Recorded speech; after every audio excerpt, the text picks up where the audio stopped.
Okay, so up until this point, you've gotten off really easy.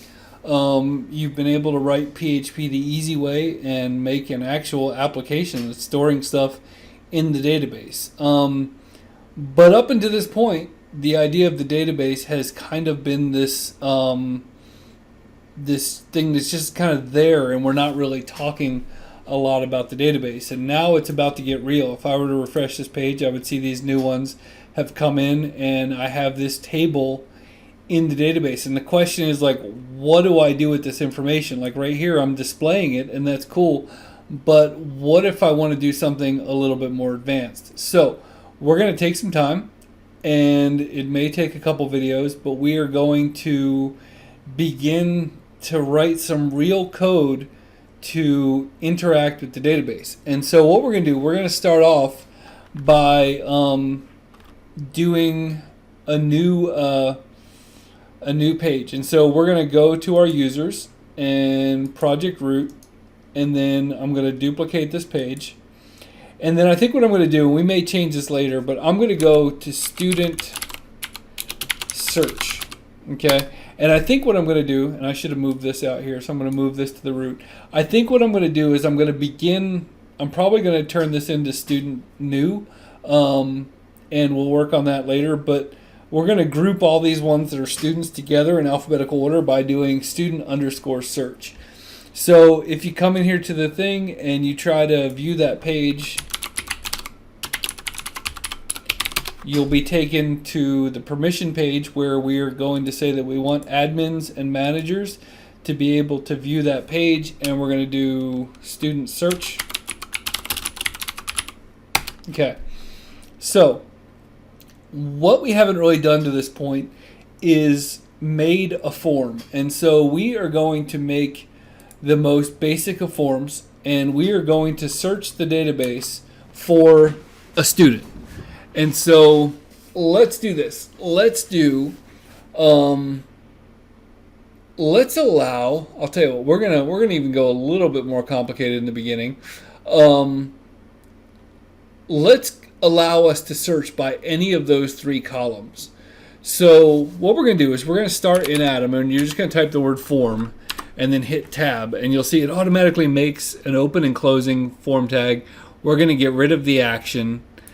And then what we'll do, let's do get. And the reason we're going to do get here instead of post, last time it kind of secretly posted all the information. I say secretly, it just secretly posted all the information. This time we're going to put it up here in the URL. And the primary reason for that is because when you hit the back button, if it's in the URL, it constantly won't ask you if you want to resubmit the post. So what we're going to do, and you'll see what I mean. So we're going to come in here and we are going to do an input. And I'm going to type in the word input, and I'm going to hit tab, and it's going to automatically assume that I want text. And I'm going to give this input a name. And so I'm going to call it search. Okay? And it's not going to have a value, but I am going to say that it's required. And I think the next thing I'm going to do, just because I want the cursor to automatically pop in there, I'm going to do autofocus equals on.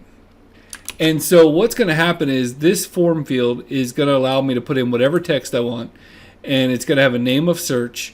I'm not going to pre-put anything in the search box, and then I'm going to make it required, and I'm going to put autofocus, oh, I spelled that wrong, autofocus on. And then let's do this. Let's do placeholder equals search here.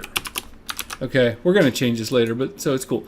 So we have this thing, search here, a very basic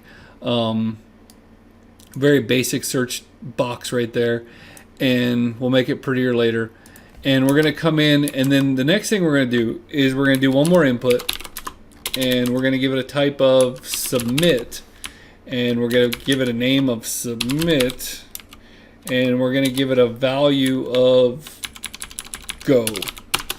Okay, and the reason why I do that is because I want you to see that when I come over here and put go, like that's what's happening over there. So if I were to submit this, nothing would really happen except for the fact that it added a question mark and the word search, and search came from here, and then it added the search term that I put in there into this URL bar.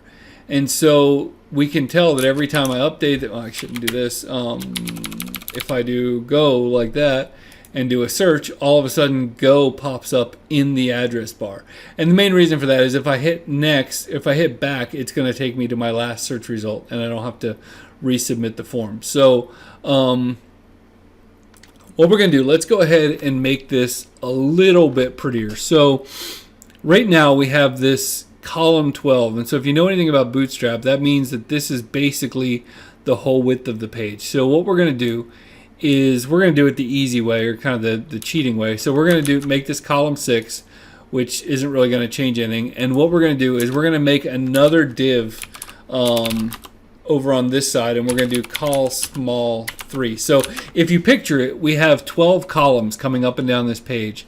And what we're telling it is that we're going to put nothing in the left 3 columns, and we're going to put this search box in the middle 6 columns. So if I refresh that, you'll see that that's kind of bumped over a little bit. And we could do, we could make this prettier. We could give it classes and all that kind of stuff. In fact, we'll probably just put a break and bump this down. The way we're scrunched up over here, that's, I need to put 2 of them. Again, it's terrible HTML to do. Oh no, okay, never mind. I'm gonna put the break in here like an idiot. So again, not the best HTML. I'm just doing it to be kind of quick and dirty. So I've taken the search bar and put it down there. Nothing fancy. It's going to the URL bar, and now it's time to actually process the form, and we're going to do that in the next video.